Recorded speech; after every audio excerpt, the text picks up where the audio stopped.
موضوع ہے تربیت اولاد۔ سبحان اللہ۔ رب ذوالجلال ہمیں قرآن و سنت کے اصولوں کے مطابق اپنی اولاد کی تربیت کی توفیق عطا فرمائے۔ آمین۔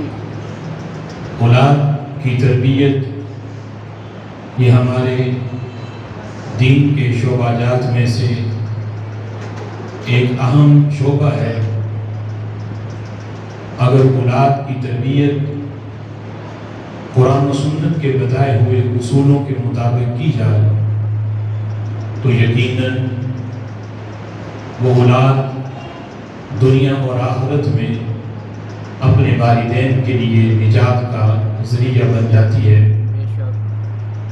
اور اگر اولاد کی تربیت میں والدین کی طرف سے کمی رہ گئی، کجی رہ گئی اور اولاد کی تربیت دینی اصولوں کے مطابق نہ ہو سکی، اولاد نیک نہ بن سکی، تو قیامت کے دن رب ذوالجلال کی بارگاہ میں اس کا بھی جواب والدین کو دینا ہوگا۔ رسول اکرم صلی اللہ تعالی علیہ وسلم ارشاد فرماتے ہیں کہ فرمایا کہ تم میں سے ہر بندہ وہ ایک بادشاہ کی حیثیت رکھتا ہے اور اس کی ایک رعایا ہے، اور تم میں سے ہر ایک کو اپنی رعایا کے متعلق اس سے پوچھا جائے گا اور اسے اپنی رعایا کے متعلق اسے جواب دینا ہوگا۔ یعنی گھر کا جو سربراہ ہے، جو فرد ہے، اس کے ماتحت جتنے گھر کے افراد ہیں وہ ان کا حاکم ہے، اور گھر کے افراد ان کی حیثیت ایک رعایا کی ہے۔ تو فرمایا کہ ہر حاکم سے اس کی رعایا کے متعلق سوال ہوگا۔ اسی طرح والدین جن کو رب ذوالجلال نے اولاد پر ایک حاکم کی اور سربراہ کی حیثیت دی ہے، تو خالق کائنات جل جلالہ کی بارگاہ میں اس لحاظ سے بھی والدین کو جواب دینا ہوگا کہ انہوں نے اپنی اولاد کی تربیت کن اصولوں پہ کی۔ اگر قرآن و سنت پہ کی ہے، اولاد نیک ہے، تو یقیناً یہ اولاد قبر و حشر میں اپنے والدین کی نجات کا ذریعہ ہے۔ اولاد خالق کائنات جل جلالہ کا بہت بڑا انعام ہے، بہت بڑی نعمت ہے۔ رسول اکرم صلی اللہ تعالی علیہ وسلم ارشاد فرماتے ہیں اذا ولدت للرجل جاریۃ بعث اللہ لها ملائکہ یزفون البرکہ۔ فرمایا کہ رب ذوالجلال جب کسی شخص کو اللہ بیٹی عطا کرتا ہے، بیٹا بھی اللہ کی نعمت ہے، بیٹی اللہ کی رحمت ہے، تو خاص طور پہ اس حدیث میں بیٹی کا ذکر ہے۔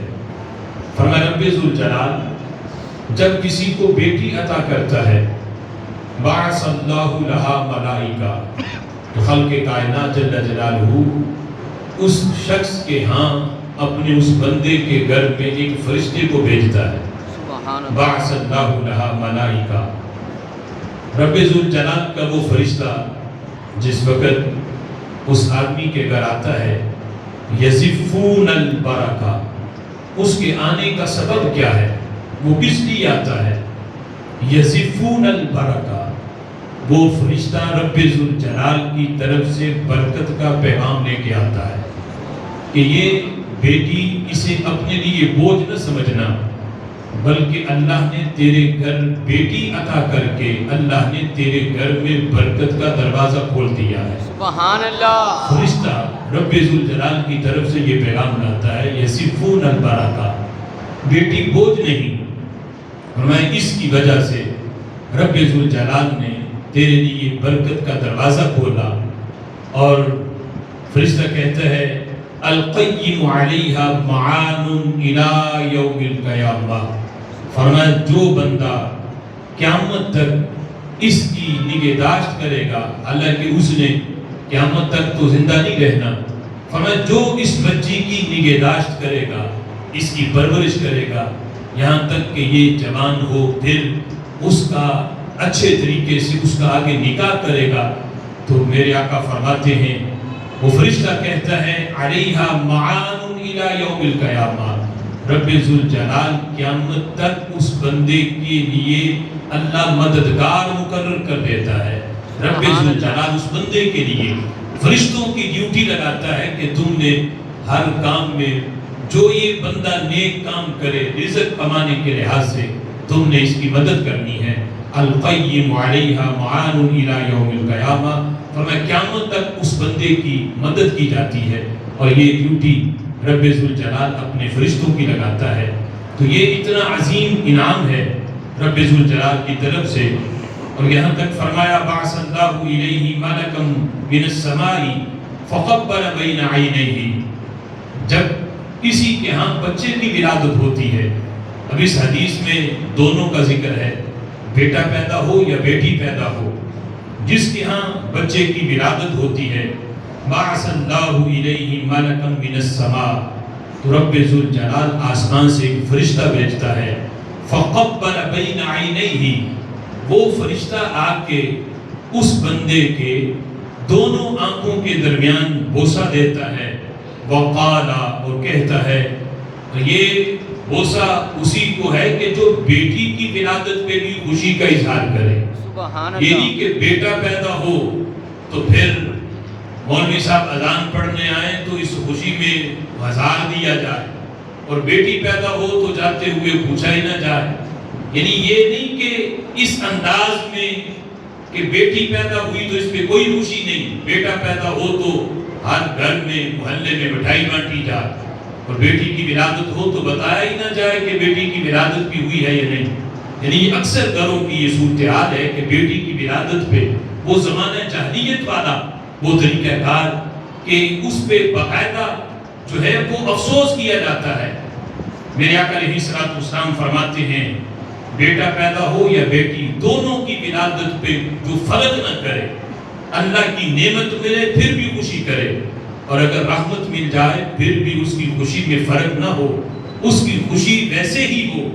فقبل بین عینیہ، اللہ کا فرشتہ اس بندے کی دونوں آنکھوں کے درمیان بوسہ دیتا ہے، وقال، اور فرشتہ کہتا ہے اللہ یقرئک السلام، اللہ نے تمہیں سلام بھیجا ہے۔ سبحان یعنی اللہ، فرشتہ رب کا سلام لے کے آتا ہے جو اپنے بیٹے یا بیٹی کی ولادت پہ خوشی کا اظہار کرتا ہے۔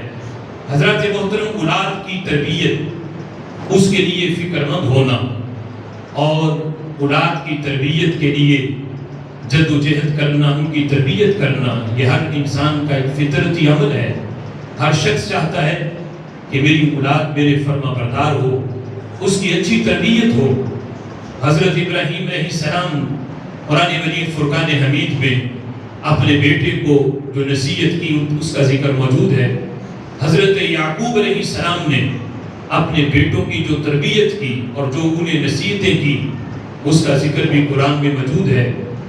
حضرت لقمان، انہوں نے جو وصیتیں کی باقاعدہ ان کے نام پہ ایک سورت ہے، اس میں جو ان کی نصیحتیں ہیں اپنی اولاد کے لیے، اپنے بیٹے کے لیے، اس کا ذکر بھی قرآن مجید فرقان حمید کے اندر موجود ہے۔ اس سے پتہ چلا کہ اولاد کی تربیت کی سب سے پہلی درسگاہ یہ انسان کے اولاد کے والدین ہیں۔ سب سے پہلے جہاں سے اولاد نے سیکھنا ہے، بچے نے سیکھنا ہے، وہ پہلی درسگاہ اس کے والدین ہیں۔ والدین نے اس کی تربیت کرنی ہے۔ میرے آقا علیہ الصلوۃ والسلام ارشاد فرماتے ہیں کل مولود یولد علی الفطرہ ابواہ یحودانہ او ینصرانہ او یمجسانہ، فرمایا کہ ہر بچہ چاہے وہ کسی کافر کے گھر میں پیدا کیوں نہ ہو، فرمایا وہ فطرت پہ پیدا ہوتا ہے، اور فطرت ہر بندے کی اسلام ہے۔ ہر بچہ جہاں بھی پیدا ہو وہ فطرت اسلام پہ پیدا ہوتا ہے۔ وہ پیدا ہوتے شرابی نہیں ہوتا، وہ پیدا ہوتے بے نمازی نہیں ہوتا، وہ پیدا ہوتے بد عقیدہ نہیں ہوتا، فطرت اسلام پہ پیدا ہوتا ہے۔ رب ذوالجلال ہر بچے کو ایک نورانی دل دے کے اللہ اسے پیدا فرماتا ہے. فرمایا ابواہ یحودانہ او ینصرانہ. پھر آگے اس کے والدین کی تربیت ہے. والدین تربیت اچھی کریں، بیٹا وقت کا امام بن جاتا ہے. سبحان اللہ. والدین تربیت اچھی کریں، بیٹا وقت کا غوث بن جاتا ہے. اگر والدین تربیت اچھی کریں تو وہ بیٹا جو ہے وہ وقت کا بہت بڑا رب ذوالجلال کا ولی بن جاتا ہے. ولایت کسبی بھی ہے، یعنی محنت سے بھی مل جاتی ہے، اولاد کی والدین کی تربیت سے بھی ملتی ہے. تربیت اگر اچھی ہوگی تو خالق کائنات جل جلالہ اگر تربیت اچھی ہے تو بیٹے کو بڑے سے بڑا مقام دیتا ہے. لیکن والدین ہی ہیں یحودانہ ینصرانہ او یمجسانہ. والدین بیٹے کو یہودی بناتے ہیں، والدین بیٹے کو نصرانی بناتے ہیں، والدین بیٹے کو مجوسی بناتے ہیں. جو پیدا ہوتے نہ کوئی یہودی ہے، نہ نصرانی، نہ مجوسی. والدین کی تربیت کا اثر اولاد پہ جیسا ہو ویسا بچہ اپنا روپ جو ہے وہ دھار لیتا ہے. آج اگر کوئی کسی بد عقیدہ کے پیچھے چل کے اس کی تقریریں سن کے اپنا مذہب بدل لے، اپنا مسلک بدل لے، اس میں بھی پوچھ والدین کو ہوگی کہ والدین نے کیوں اپنی اولاد کا کیوں تربیت نہیں کی، کیوں ان پہ غور و فکر نہیں کیا، کیوں ان کا خیال نہیں کیا کہ بیٹا اگر مدرسے میں جاتا ہے، کسی یونیورسٹی میں جاتا ہے تو کس استاد کی تقریر سنتا ہے. اگر یہ نیٹ اس کو ہم نے مہیا کر کے دیا ہوا ہے تو یہ سوشل میڈیا پہ کس کی تقریر سنتا ہے. کیا کسی بد مذہب اور گمراہ کسی جہمی جیسے کی تقریریں سن کے کہیں یہ گمراہ تو نہیں ہو رہا؟ یہ ساری نگہداشت والدین کی ذمہ داری ہے. میرے آقا فرماتے ہیں کہ رب ذوالجلال نے کسی کو بھی جو ہے وہ اندھیرے والا دل دے کے نہیں بھیجا، نورانی دل دے کے بھیجا ہے. فطرت اسلام پہ آگے والدین کی تربیت کا اثر ہوتا ہے کہ بیٹا یا یہودی بن جاتا ہے یا نصرانی. میرے محبوب نے آگے مثال دے کے فرمایا جس طرح کسی جانور کا بچہ پیدا ہو تو کبھی کسی جانور نے کان کٹا ہوا بچہ پیدا نہیں کیا، کان اس کا صحیح سلامت ہوتا ہے. بعد میں جب پیدا ہو تو نشانی لگانے کے لیے لوگ اس کے کان پہ ٹاک لگاتے ہیں یا کان تھوڑا سا کاٹتے ہیں. ماں کے پیٹ سے وہ کان پورے رہ کے پیدا ہوا ہے.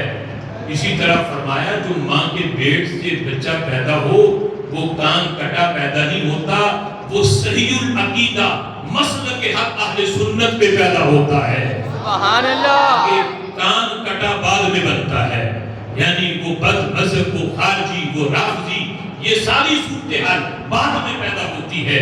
جب ماں کی گود میں پہلے دن آیا ہے رب ذوالجلال نے اسے عقیدہ حق اہل سنت، مسلک حق اہل سنت پہ رب ذوالجلال نے اسے پیدا فرمایا ہے. سبحان اللہ. لہٰذا اولاد کی تربیت کی سب سے پہلی درسگاہ یہ والدین ہیں. قرآن مجید فرقان حمید میں اولاد کی تربیت کی جو بھی بات آئی تو رب ذوالجلال نے وہاں والدین کا ذکر کیا، اور والدین میں بھی بالخصوص اللہ نے والد کا ذکر کیا.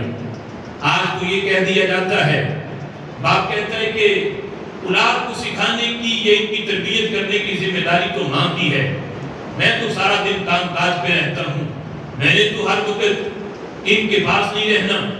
یا کوئی یہ کہے کہ میں تو بیرون ملک ہوں، پیچھے ماں کی ذمہ داری ہے کہ وہ تربیت کرے. لیکن خالق کائنات جل جلالہ نے اولاد کی تربیت کے معاملے میں سب سے پہلا جسے حق دیا اور جس کی ذمہ داری بنائی وہ والدین میں سے بھی والد کی بنائی کہ والد کی ذمہ داری ہے اولاد کی تربیت کرنے کا. سب سے پہلا حق یہ انسان کے والد کا ہے. اولاد کی تربیت کا آغاز یہ کہاں سے ہوتا ہے؟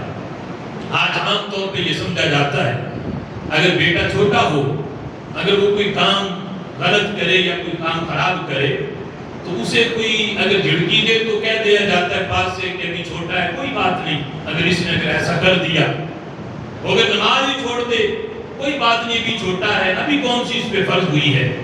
یا اس طرح کی کوئی اور غلطی کرے تو کہہ دے کوئی بات نہیں، چھوٹا ہے، غلطی کر دی تو پھر کیا ہوا. بڑا ہوگا تو پھر اس کی تربیت کر دیں گے، پھر سمجھا دیں گے۔ عام طور پہ سمجھا جاتا ہے کہ 10-12 سال کی عمر میں بچے کی تربیت کا آغاز ہوتا ہے۔ حالانکہ امام غزالی کے قول کے مطابق یہ تو تربیت کی انتہا ہے، آغاز کہاں سے ہے؟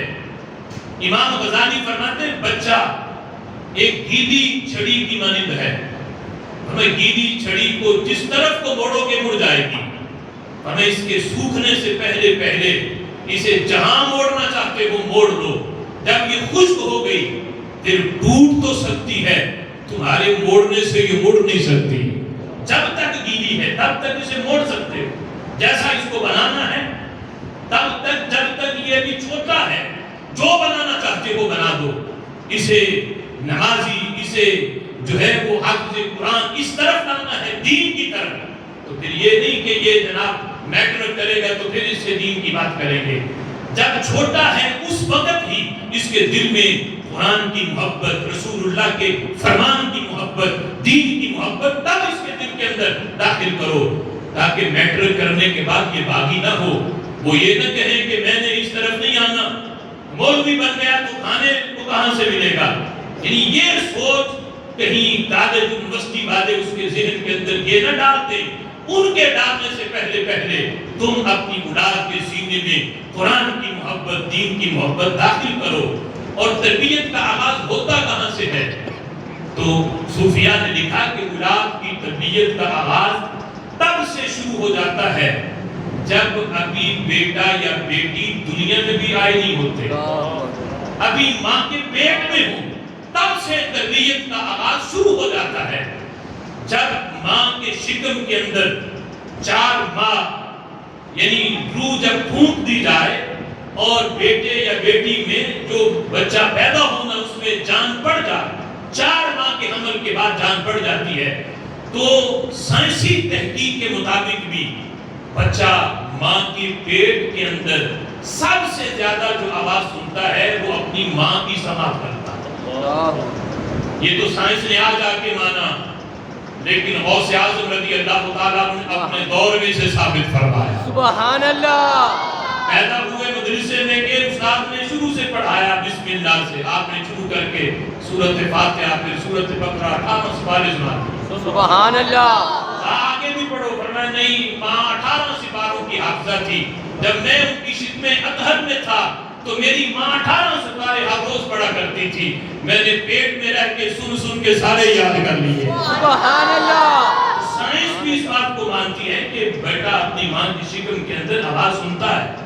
تو تربیت کا آغاز وہاں سے شروع ہوا، کبھی بیٹا دنیا میں نہیں آیا تو تربیت کا آغاز ہو چکا۔ اب ماں کو چاہیے کہ اٹھتے بیٹھتے رسول اللہ پہ درود و سلام پڑھے، قرآن کی تلاوت کرے۔ تو یہ جب ماں اس حالت میں قرآن پڑھے گی، رسول اللہ کی ثناخوانی کرے گی، ان پہ درود و سلام پڑھے گی، تو بیٹا پیدا ہو تو اسے کہنا نہیں پڑے گا کہ بیٹا مدرسے جاؤ یا قرآن پڑھو۔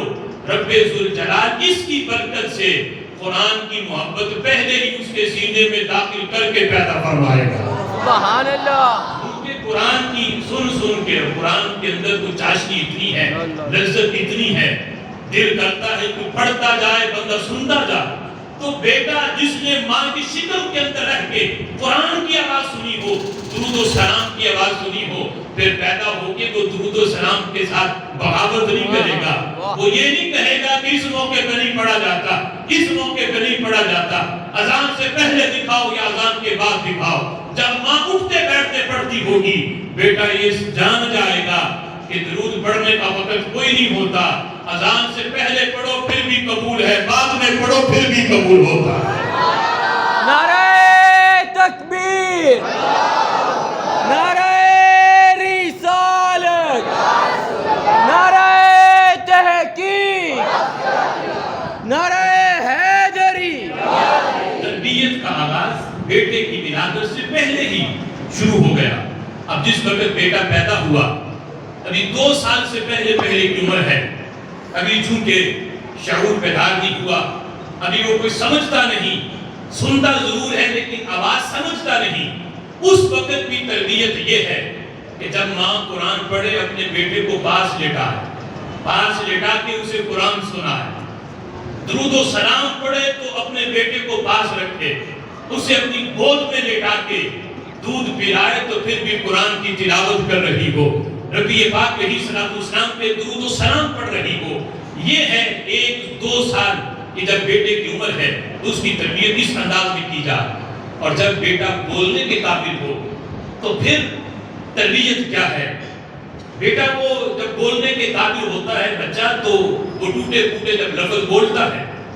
آج کل تو یعنی یہ رواج بن گیا کہ اسے یہ سکھایا جاتا ہے کہ ماما کہو یا پاپا کہو، اس قسم کے لفظ، لیکن میرے آقا فرماتے ہیں جب بیٹا بولنے لگے وہ ٹوٹے پھوٹے لفظ جب اپنی زبان سے نکالے تو اسے کیا سکھاؤ؟ سب سے پہلے میرے آقا فرماتے ہیں افتحوا علی صبیانکم افضل کلمۃ لا الہ الا اللہ، سبحان اللہ۔ سب سے پہلے جب بیٹا اپنے کلام کا آغاز کرے، افتتاح ہو اس کی گفتگو کا، تو سب سے پہلے اسے لا الہ الا اللہ، اگر اتنا لمبا نہیں کر پڑھ سکتا تو کم از کم اسے لفظ اللہ کہ پہلا جو کلمہ اس کی زبان سے نکلے، اس کی زبان سے جو نکلنے والا کلمہ ہو وہ رب ذوالجلال کی ذات کا نام، سبحان اللہ، اس کی زبان سے ادا۔ سبحان اللہ۔ پھر میرے آقا فرماتے ہیں افتحوا علی صبیانکم افضل کلمۃ لا الہ الا اللہ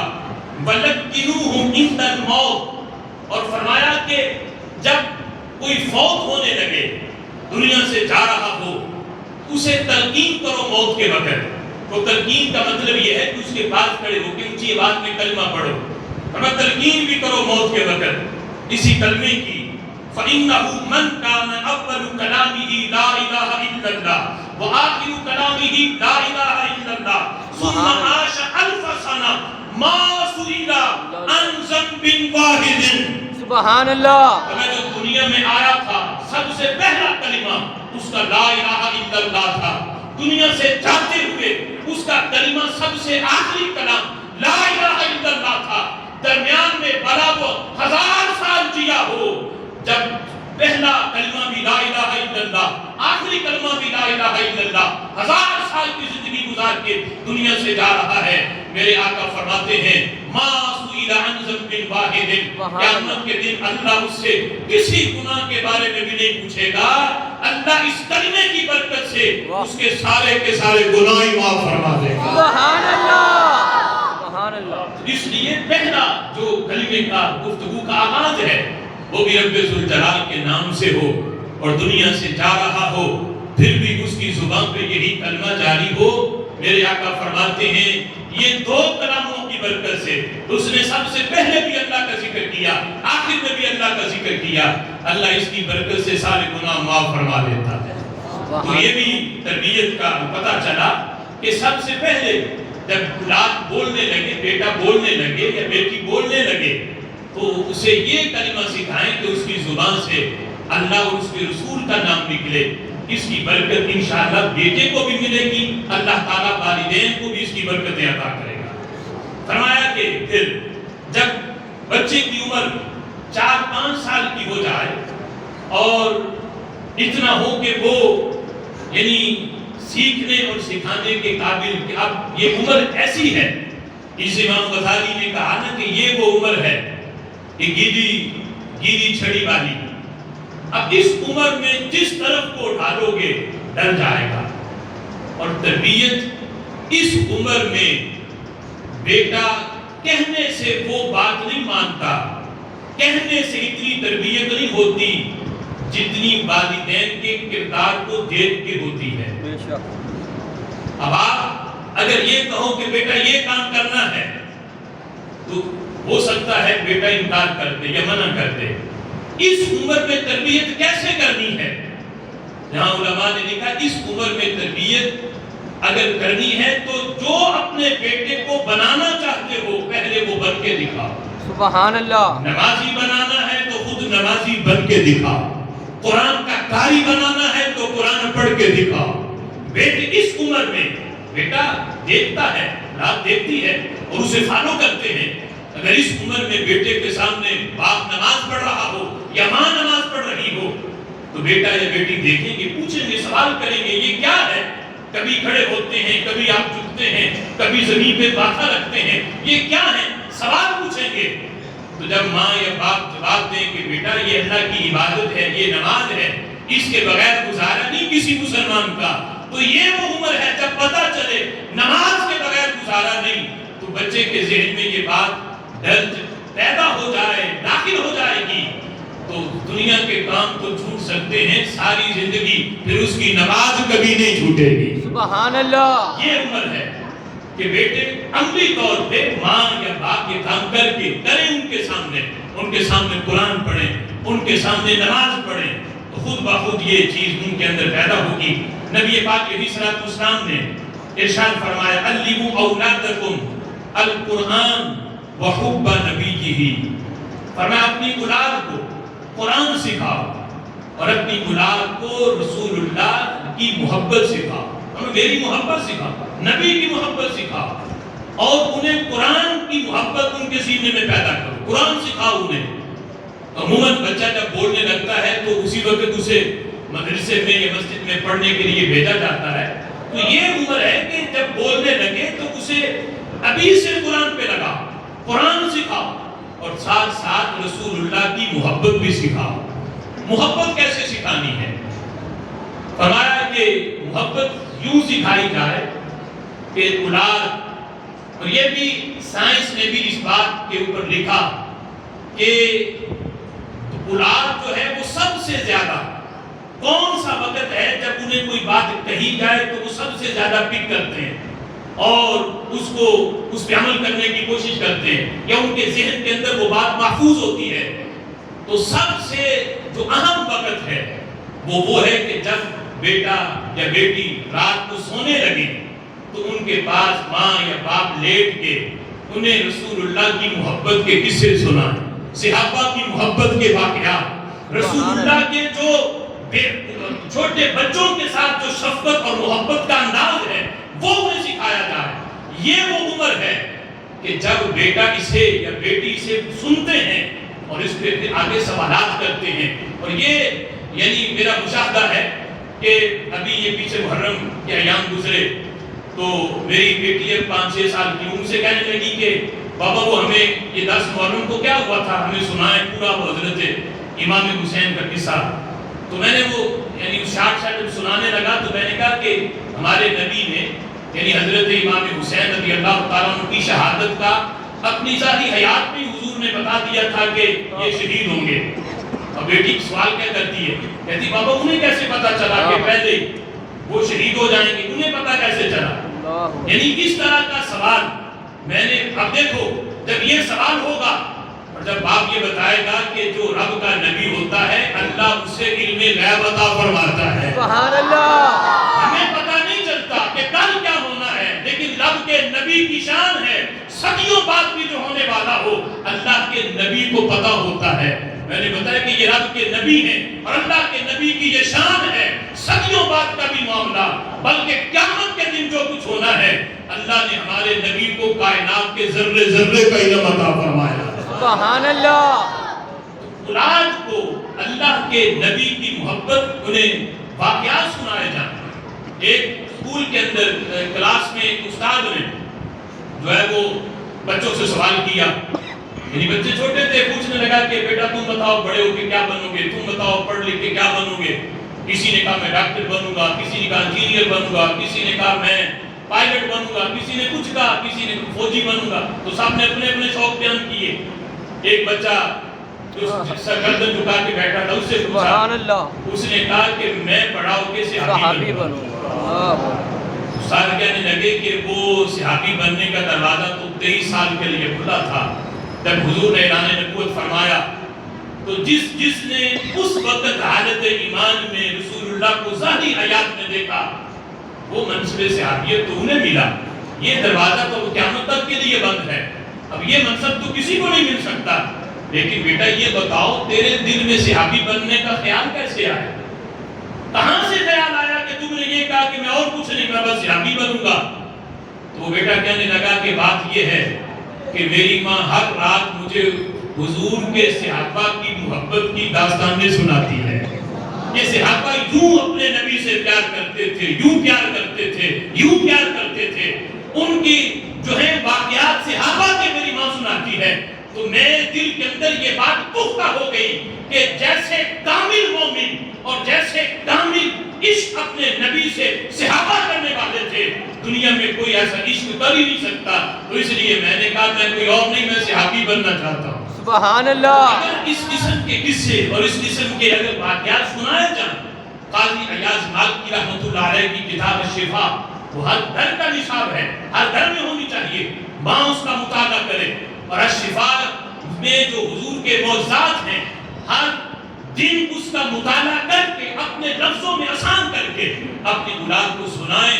انشاءاللہ پھر جب اولاد بالغ ہوگی تو پھر یہ خطرہ نہیں رہے گا والدین کو کہ کسی ذاکر نائب کی تقریر بیٹا سن لے تو کہیں خارجی نہ بن جائے, کسی مرزا جہلی جیسے کی تقریر سن کے کہیں میرا بیٹا مسلک کے حق کو نہ چھوڑ دے, کسی ذاکر کی تقریر سن کے کہیں بچھڑ نہ جائے. جب پتا ہوگا میں نے اس کی لوریاں ہی رسول اللہ کے معجزات سنا کے دی ہیں تو پھر عقیدے کے بارے میں فکر نہیں ہوگی کہ کہیں بیٹا مسلک نہ بدل لے.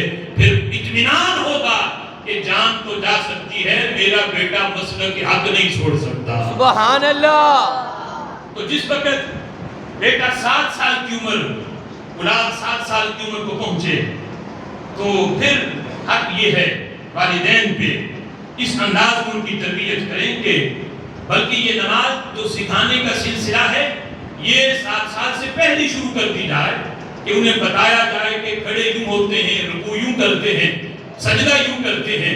آج تو اولاد جو ہے ویسے بڑی ایڈوانس ہے, یعنی 7 سال کی عمر کا جو بچہ وہ اتنی تیزی سے یعنی وہ موبائل چلاتا ہے کہ بڑے بڑوں کو نہیں پتا کہ یہاں کیا چیز پڑی ہے, تو یہ فنکشن کیا ہے, تو یہ کیا ہے. وہ جناب وہ ساری چیزیں کھول کے گیمیں بھی ڈاؤن لوڈ کر کے ساری خود بخود. تو پتہ جب اتنا ایڈوانس زمانہ آ چکا تو پھر نماز بھی اس سے پہلے سکھائی جائے. 7 سال کی عمر کا معاملہ تو تھا, یہ حکم تو ہے کہ 7 سال کا ہو جا تو پھر انہیں نماز پڑھنے کا حکم دیا جائے, لیکن چونکہ اب زمانہ تیز ہے تو اس سے پہلے ہی ان کے دل کے اندر نماز کی محبت کو داخل کیا جائے, نماز انہیں سکھائی جائے. میرے آقا فرماتے ہیں مروا اولادکم بالصلاۃ وهو ابناء 7 سنین, جب تمہاری اولاد کی عمریں 7 سال کی ہو جائیں تو انہیں نماز پڑھنے کا حکم دو. اور جب 10 سال کا ہو کر نماز نہ پڑھے تو فرمایا پھر اگر مار کر بھی پڑھانی پڑے, ڈانٹ ڈپٹ بھی کرنی پڑے, سختی بھی کرنی پڑے, پھر بھی انہیں مار کے نماز پڑھاؤ.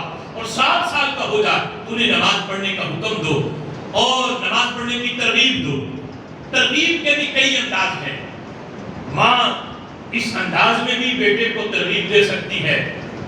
بیٹے کی پسند کا اگر پتا ہو کہ میرے بیٹے کو یہ چیز بڑی پسند ہے, مثلا چاکلیٹ بڑے شوق سے کھاتا ہے, تو ماں یہ کہہ سکتی ہے کہ بیٹا نماز پڑھو میں تمہیں چاکلیٹ دوں گی, نماز پڑھو میں تمہیں یہ چیز دوں گی. کیا ہمارے سامنے وہ حضرت بابا فرید الدین گنج شکر کا وہ واقعہ, وہ معاملہ کہ کس انداز میں ماں نے نماز پڑھنے پہ لگایا, کہا کہ بیٹا نماز پڑھو گے تو اللہ شکر دیتا ہے. اور پتا تھا بیٹے کو شکر بڑی پسند ہے. ماں نے ہر روز مصلے کے نیچے شکر کی پڑیا رکھی, بیٹے نے نماز پڑھ کے مصلا اٹھانا تو شکر نیچے.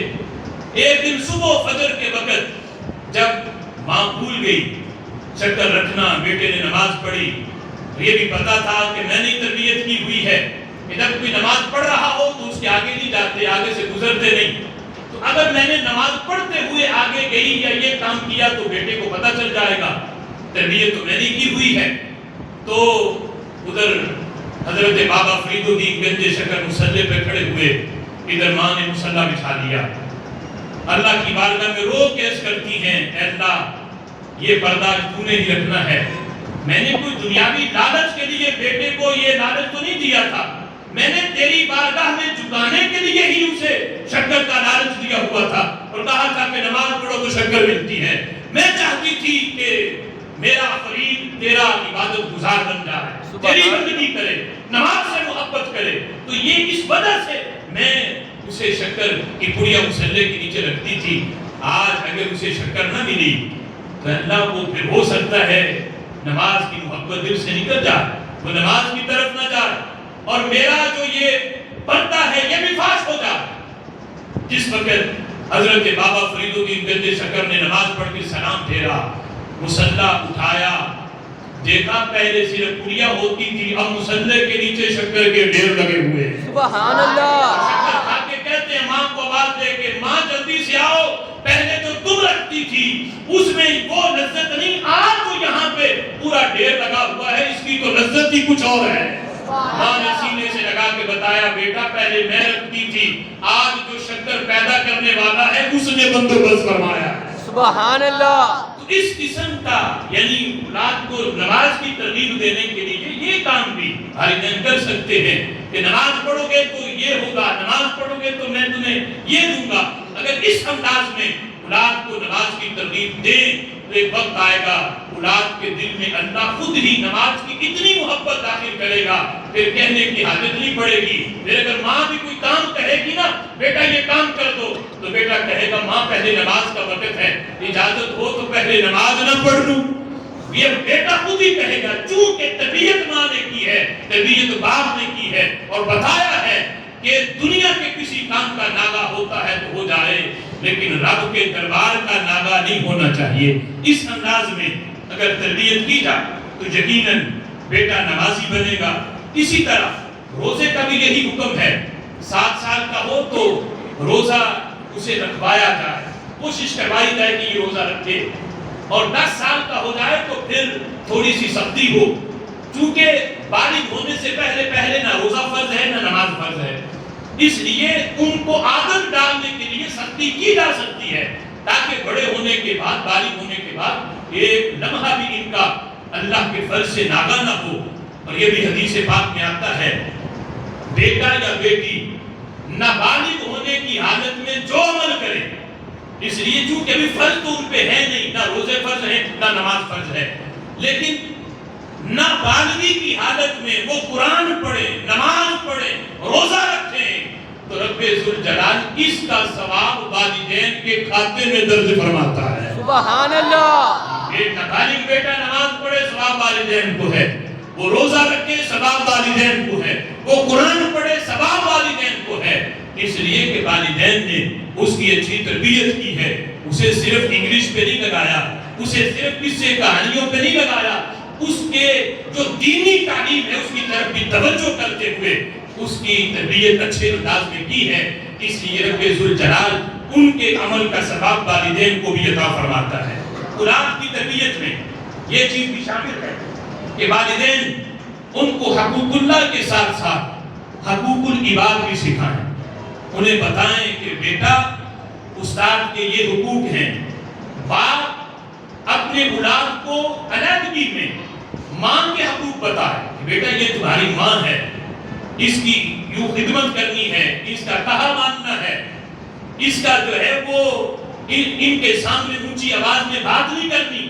ماں علیحدگی میں باپ کے حقوق سکھائے کہ بیٹا یہ جو ہے تمہارے والد ہیں، ان کا کہا ماننا ہے، ان کی فرما برداری کرنی ہے، اور ہر تربیت کے اندر رب ذوالجلال کی ذات کا ذکر ضرور کریں۔ یہ ہو تربیت اس انداز میں، ان کا کہا مانو گے تو اللہ خوش ہوگا، اللہ راضی ہوگا، بیٹا محنت کرو گے تو اللہ تمہیں پھل دے گا۔ آج تو رب ذوالجلال کی ذات کا نام ہی تربیت میں نہیں لیا جاتا۔ باپ کہتا ہے بیٹا محنت کرو آگے نکلو گے، محنت کرو بڑے آدمی بنو گے، ماں کہتی ہے محنت کرو تو یہاں تک پہنچ جاؤ گے، بڑے افسر بنو گے۔ لیکن اگر اللہ کی ذات کو بیچ میں رکھو تو اس کی برکت بھی ملے گی، اور بیٹا دنیا پرست نہیں بنے گا، اللہ پرست رہے گا۔ اگر رب کی ذات کو بھی سے نکال دیا تو پھر اولاد کو دنیا کے پیچھے چل جائے گی، اللہ کی ذات کو بھول جائے گی۔ اگر اس انداز میں بھی تربیت کرنی ہے تو یوں کہو بیٹا محنت کرو، اللہ محنت کا پھل دیتا ہے، محنت کرو اللہ تمہیں کامیاب کرے گا، اللہ تمہیں بڑا آدمی بنائے گا، تاکہ اولاد دنیا کی کسی بھی اونچی کرسی پہ پہنچ کے اللہ کی ذات سے بغاوت نہ کرے، رب ذوالجلال سے وہ اللہ کی ذات کو نہ بھولے۔ ہر دفعہ جب ماں نے تربیت کرتے ہوئے اللہ کی ذات کو بیچ میں بیان کیا ہوگا تو بیٹا بھی ہر دفعہ اپنے رب کو یاد کرنے والا بن جائے گا۔ سبحان اللہ۔ اس انداز میں حقوق بتائیں کہ رشتہ داروں کے یہ حقوق ہیں، ہمساؤں کے یہ حقوق ہیں، باپ کے یہ ہیں، ماں کے یہ ہیں، استاد کے یہ ہیں۔ حضرت ابو ہریرہ رضی اللہ تعالیٰ عنہ اس حدیث کو روایت کرتے ہیں کہ رسول اللہ کی بارگاہ میں ایک شخص آئے، ان کے ساتھ ان کا بیٹا تھا. تو میرے محبوب نے اس بیٹے سے پوچھا، یعنی باپ کی طرف اشارہ کر کے، من ھذا، یہ کون ہے؟ تو بیٹے نے کہا ابھی یہ میرے ابا جی ہیں. تو میرے محبوب نے اس بیٹے کو اس کے والد کی حقوق بتائے. فرمایا ولا فلا تمشی اماما، اے بیٹے جب تیرے ابا جی چل رہے ہوں کبھی بھی چلتے ہوئے بھی ان سے آگے نہ نکلنا، اگر کہیں موقع ملے ان کے ساتھ چلنے کا تو ادب یہ ہے کہ ان کے آگے تمہارا قدم نہ جائے، ان کے پیچھے پیچھے چلنا. اور یہ عام ہے چلتے ہوئے بھی، اور فرمایا گفتگو کرتے ہوئے بھی. یہ نہیں کہ تمہارے ابا جی بات کر رہے ہوں اور تم کو ابا جی چپ کرے، آپ کو نہیں پتا، میں بتاتا ہوں. ان کی بات ختم ہونے سے پہلے اپنی بات نہ کرنا، نہ چلتے ہوئے ان کے آگے نکلنا، نہ بات کرتے ہوئے ان سے آگے چلنا. بخاری شریف کے اندر ایک حدیث ہے، کیا صحابہ نے اپنے اولاد کی تربیت کی. بخاری شریف میں حدیث ہے کتاب العلم میں، میرے محبوب نے صحابہ سے ایک سوال پوچھا. سوال یہ تھا کہ یہ بتاؤ صحابہ، ایک درخت ہے جس کے پتے پت جھڑ کے موسم میں بھی نہیں گرتے، یعنی جب خزاں کا موسم ہوتا ہے درختوں کے پتے جھڑ جاتے ہیں، لیکن ایک درخت ایسا ہے جس کے پتے نہیں گرتے. اور فرمایا کہ وہ درخت، اس کی مثال مسلمان جیسی ہے، مسلمان جیسی ہے. بتاؤ وہ درخت کون سا ہے؟ اب جس وقت صحابہ سے یہ پوچھا تو بڑے بڑے صحابہ بیٹھے تھے، حضرت صدیق اکبر رضی اللہ تعالیٰ عنہ جیسے سارے صحابہ جنگل میں جو درخت ہوتے ہیں ان کے بارے میں سوچو بچار شروع کر دی. حضرت عبداللہ ابن عمر چھوٹے سے وہ بھی بیٹھے تھے، کہنے لگے میرے دل میں جواب آ گیا تھا کہ وہ درخت کون سا ہے. وہ درخت ہے کھجور کا. کہتے مجھے جواب آ گیا تھا، لیکن کہتے میں بولا اس لیے نہیں، میں نے دیکھا کہ حضرت صدیق اکبر بیٹھے ہوئے ہیں، میرے ابا جی حضرت عمر بیٹھے ہوئے ہیں، حضرت عثمان غنی، حضرت مولا علی اور بڑے بڑے کبار صحابہ بیٹھے ہیں، میں چھوٹا. کہتے اگر میں نے جواب دے دیا تو یہ بھی کہیں بے ادبی کے زمرے میں نہ آ جا کہ بڑے تو بولے نہیں، یہ چھوٹے نے جواب دے دیا. کہتے میں یہ سوچ کے کہ کہیں یہ بے ادبی نہ بنے، میں سوچ کے چپ رہا. میرے محبوب نے خود فرمایا کہ وہ کھجور کا درخت ہے. سبحان حضرت اللہ. عبداللہ ابن عمر کہتے ہیں کہ میں بعد میں گھر جا کے اپنے ابا جی سے کہنے لگا، ابا جی مجھے جواب آ گیا تھا، میں نے یہ سوچ کے کہ آپ بھی بیٹھے ہیں، بڑے بڑے صحابہ بیٹھے ہیں، میں نے صرف ادب کے پیش نظر نہیں بیان کیا. حضرت عمر بیٹے کی بات سن کے خوش بھی ہوئے، لیکن ساتھ یہ کہنے لگے کہ بیٹا اگر تو جواب دے دیتا نا تو مجھے کوئی 70 اونٹ جو ہے وہ سرخ آن کے دے، مجھے وہ اتنے محبوب نہیں جتنا تیرا جواب محبوب ہونا تھا. کیوں؟ اس پہ فخر کس بات پہ؟ کہنے لگے اس لیے کہ تو نے جب جواب دینا تھا بڑے بڑے صحابہ کو نہیں آ رہا تھا، تو نے جواب دے دینا تھا، میرے نبی کا دل خوش ہو جانا تھا کہ عمر کے بیٹے نے جواب دیا. حضور کے ہونٹوں پہ مسکراہٹ آنی تھی تو حضور مسکراتے تو ہمارا دل اتنا خوش ہوتا کہ میں نے یہ جانا کہ میرے بیٹے کے جواب کی وجہ سے آج رسول اللہ کے ہونٹوں پہ مسکراہٹ آئی ہے. مجھے یہ مسکراہٹ اتنی قیمتی ہوتی کہ سرخ اونٹ بھی مجھے اتنے قیمتی نہیں تھے جتنا رسول اللہ کی وہ مسکراہٹ مجھے قیمتی ہوتی جو تمہارا جواب سن کے میرے نبی کے ہونٹوں پہ آ جاتی. سبحان اللہ. لیکن حضرت عبداللہ ابن عمر تربیت بھی تو حضرت عمر کی ہے اور بارگاہ رسالت کی تربیت ہے. فلا تمشی اماما، ابا جی سے آگے نہیں نکلنا. بات کرتے ہوئے آج رات 4 کلاسیں پڑھ جائے تو کہتی ہے کہ ابا جی آپ کو نہیں پتا یہ بات کیسے کرنی ہے، یہ میں کرتا ہوں. اسے سوچنا چاہیے جب تو بول نہیں سکتا تھا تجھے تو بولنا تیرے باپ نے سکھایا، آج 4 لفظ آ گئے تو باپ کو آنکھیں نکالتا ہے اور یہ کہتا ہے کہ ابا جی آپ چپ کریں، آپ کو نہیں پتا میں بات کرتا ہوں. میرے نبی نے تربیت کی، فرمایا فلا تمشی اماما، اپنے ابا جی سے کبھی بھی آگے نہ نکلنا. اور ساتھ فرمایا ولا تجلس قبلہ، ابا جی کھڑے ہوں اور تو بیٹھ جائے، فرمایا یہ بھی ادب نہیں، ان کے بیٹھنے سے پہلے تو نے بیٹھنا بھی نہیں. اگر وہ کھڑے ہیں تو تو نے بھی ادب میں کھڑے رہنا ہے. ادب یہ ہے کہ تمہارے ابا جی پہلے بیٹھیں اور تم ان کے بعد میں بیٹھو. اور فرمایا فلا تدعو باسمی، کبھی بھی اپنے ابا جی کا نام لے کے نہ بلانا. کبھی بھی ان کا نام لے کے ہاں کہیں نام بتانا پڑ جائے تو پھر یہ کہہ سکتے ہو میں فلاں کا بیٹا ہوں، لیکن اپنے ابا جی کو مخاطب کرتے ہوئے بلاتے ہوئے ان کا نام نہ لینا یہ بھی ادب نہیں، انہیں ابا جی انہیں ادب کے لفظ کے ساتھ جو ہے وہ بلانا۔ اور دوسری احادیث کے اندر میرے محبوب نے والدین کو بھی یہ تلقین کی کہ جب تم اپنی اولاد کو بلاؤ تو انہیں حقیر اور اس طرح کے ہلکے ہلکے لفظوں سے نہ بلاؤ، بلکہ انہیں بھی عزت کے لفظوں سے بلاؤ تاکہ وہ احساس کمتری کا شکار نہ ہو۔ آج تم انہیں عزت دو گے، کل یہ بڑے ہو کر تمہاری عزت کریں گے، لیکن انہیں اگر حقیر لفظوں سے بلاؤ، یعنی یہ بھی والدین کو بھی تربیت ہے کہ وہ بھی اپنے اولاد کو عزت والے لفظوں سے۔ قرآن کے اندر حضرت لقمان نے جب اپنے بیٹے کو نصیحت کی، نام بھی لے سکتے تھے لیکن یا بنیا، یا بنیا، بنیا بنی بنی کا بنیا تصغیر ہے اور محبت کا یہ لفظ ہے، اے میرے چھوٹے بچے، اے میرے بچڑے، یا بنیا، اے تصغیر، محبت کے لیے بولا جاتا ہے۔ تو بڑے محبت بڑے انداز میں حضرت لقمان نے اپنے بیٹے کو یا بنیا کہہ کے بلایا، اور میرے محبوب علیہ السلام نے آداب بتاتے ہوئے یہ بھی فرمایا کہ اولاد والدین کو چاہیے کہ اپنی اولاد کے لیے دعا بھی کرے۔ آج اگر بیٹا فرما بردار نہ ہو، کہا نہ مانتا ہو، تو ہم چلے جاتے ہیں کسی پیر کے پاس، کسی جو ہے وہ عامل کے پاس کہ پتہ نہیں بیٹے پہ کسی نے جادو کر دیا، یہ تو کہا ہی نہیں مانتا، بات ہی نہیں سنتا۔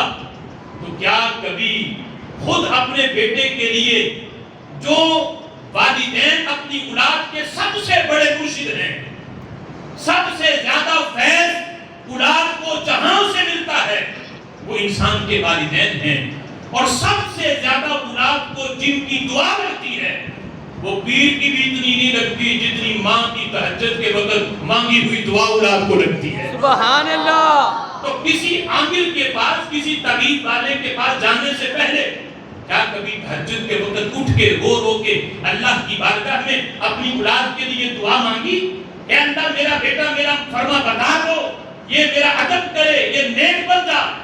یوں کر کے تو دیکھو، پھر کسی تمیز کی حاجت نہیں پڑے گی۔ رب ذوالجلال اولاد کے حق میں سب سے زیادہ جن کی دعائیں قبول کرتا ہے وہ اس کی ماں کی کرتا ہے یا اس کے باپ کی قبول فرماتا ہے۔ سبحان اللہ۔ اور پھر یہ بھی میرے محبوب نے تعلیم دی، ان کی تعلیمات میں یہ بھی ہے کہ اولاد کبھی والدین غصے میں بھی مار، غصہ ہے تو مار کے نکال دیا جائے یا کسی اور انداز میں جھڑکی دے دی جائے، لیکن غصے میں بھی کبھی والدین اپنی اولاد کو بد دعا نہ دیں، کبھی بھی انہیں بد دعا نہ دیں۔ یہ عام ہے ہمارے عرف میں، ماں کہہ دیتی ہے تیرا ستیہ ناس ہو، تیرا کھانا خراب ہو، تیرا یہ ہو تو وہ ہو، باپ کہہ دیتا ہے۔ کبھی بد دعا والدین اپنی اولاد کو نہ دیں، غصے کی حالت میں بھی نہ دیں، اس لیے ان کی زبان سے نکلے ہوئے کلمات اللہ کی بارگاہ میں بڑی جلد قبول ہوتے ہیں۔ حضرت عبداللہ ابن مبارک کی بارگاہ میں ایک شخص آیا، آ کے بیٹے کی شکایت کی کہ بیٹے نے یہ کر دیا، بیٹے نے یہ کر دیا۔ حضرت عبداللہ ابن مبارک فرمانے لگے حل دعوت علیہ، کیا تو نے کبھی زندگی میں اپنے بیٹے جس کی تم شکایت کر رہے ہو کیا کبھی اس کو تم نے بد دعا دی ہے؟ اس نے کہا کہ ہاں دی ہے ایک مرتبہ، مگر پھر اپنے بیٹے کو تو نے خود ہی خراب کیا ہے۔ تو نے خود ہی جب یہ کہا کہ اس کا ستیہ ناس ہو، کھانا خراب ہو، جب خود ہی کہہ دیا تو فرمایا تو نے اپنے بیٹے کو خود خراب کیا ہے۔ تو یہ بتایا کہ والدین کبھی غصے میں بھی اپنی اولاد کو بد دعا نہ دیں، بلکہ غصہ جتنا بھی ہو پھر بھی اولاد کو دعا ہی دیں کہ یہ فرما بردار ہو جائے، نیک بن جائے۔ تو رب ذوالجلال اپنے والدین کی اس حالت میں بھی جو نکلے ہوئے الفاظ ہیں اللہ تعالیٰ اولاد کے حق میں قبول فرماتا ہے اور خالق کائنات اولاد کو نیک بنا دیتا ہے۔ سبحان اولاد اللہ۔ کی تربیت کے حوالے سے ایک عام اصول جو ہے وقت بھی ہو چکا، بچوں کو یہ بڑا جو اہم اصول ہے، بچوں کو خوش رکھ کے اچھا نہیں بنایا جا سکتا، ہاں اچھا بنا کر خوش رکھا جا سکتا ہے۔ سبحان اللہ۔ خوش رکھ کے اچھا نہیں بنایا جا سکتا، اچھا بنا کے خوش رکھا جا سکتا ہے۔ ہم کیا کرتے ہیں، اولاد کو خوش رکھنے کی کوشش کرتے ہیں، اچھا بنے یا نہ بنے اس کا کوئی پرواہ نہیں۔ آج اگر 6 7 10 سال کا بچہ موبائل کا تقاضا کرے تو باپ کہتا ہے یہ میرے بیٹے کی ڈیمانڈ ہے، میں نے اسے خوش کرنا ہے، وہ موبائل بھی دیتا ہے، پھر اس پہ وہ نیٹ بھی، سارے سوشل میڈیا، وہ سارا دن وہ کیا کرتا ہے، کیا دیکھتا ہے، کوئی پتہ نہیں۔ اور کل جب بیٹا بالغ ہوتا ہے، پھر جب وہ گناہوں بھری زندگی میں پڑتا ہے، میرا بیٹا، باپ کہتے ہیں کہ میں اسے نیک بنا دوں، یہ مسجد کی طرف آئے، یہ مدرسے کی طرف آئے، تو پھر اس کی بھول ہے۔ خوش رکھ کے اچھا نہیں بنا سکتے، اچھا بنا کے خوش رکھ سکتے ہیں۔ پہلے اولاد کو اچھا بناؤ، اولاد والدین کو بھی خوش کرے گی، اپنے رب کو بھی خوش کر دے گی۔ سبحان اللہ۔ اچھا بناؤ گے تو خود بھی خوش رہے گی، اولاد کو بھی خوش رکھے گی، والدین کو بھی خوش رکھے گی، اور اپنے رب کو بھی خوش رکھے گی۔ لیکن انہیں خوش رکھ کے اچھا بنانا، یہ خیال اپنے ذہن میں نہ آنے دو۔ ہاں، ڈانٹ ڈپٹ اور محبت دونوں میں توازن ہو۔ جہاں محبت کی حاجت ہے وہاں محبت کی جائے، اور جہاں ڈانٹ ڈپٹ کی حاجت ہے وہاں ڈانٹ ڈپٹ بھی کی جائے۔ جس جائز خواہش کو ماننا جا سکتا ہے اسے مانا جائے، اور ہر خواہش جو ہے وہ مانی بھی نہیں جا سکتی۔ میرے آقا علیہ الصلوۃ والسلام فرماتے ہیں للجنت باب، فرمایا جنت کے اندر ایک دروازہ ہے، یقال له باب الفرح، فرمایا اسے کہا جاتا ہے خوشی والا دروازہ، راحت والا دروازہ۔ اور فرمایا پتہ ہی دروازے سے کون گزریں گے؟ فرمایا جو دنیا میں رہ کے جنہوں نے اپنی اولاد کے دل کے اندر خوشی پیدا کی ہوگی، اللہ ان والدین کو اس دروازے سے جنت کے اندر داخل فرمائے گا۔ سبحان اللہ۔ ہمیں قرآن و سنت کے اصولوں کے مطابق اپنی اولاد کی تربیت کرنے کی توفیق عطا فرمائے۔